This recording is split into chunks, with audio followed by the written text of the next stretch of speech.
एका बौद्ध भिक्खूंच्या हस्ते हा विधी संपन्न होत आहे। हा कार्यक्रम पूर्णतः पार पाडेपर्यंत कोणीही आपसामध्ये बोलायचं नाही।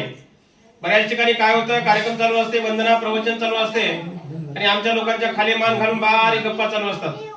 आमचे काही बांधव शेतकरी असले तर म्हणतात का शेतात काय पेरलं, खत टाकलं का तुम्ही, निंदन झालं का तुमचं, ऐक नाही।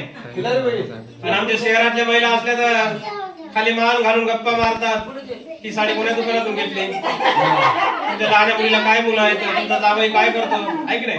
आणि म्हणून आपसामध्ये कोणी बोलायचं नाही।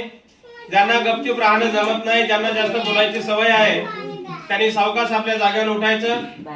समोर मोठं पटांगण आहे, त्यानंतर या गवई साहेबांनी समोर एक सेंटरचं दुकान खोललेलं आहे, त्या दुकानामध्ये जाऊन खुशाल गप्पा मारायच्या।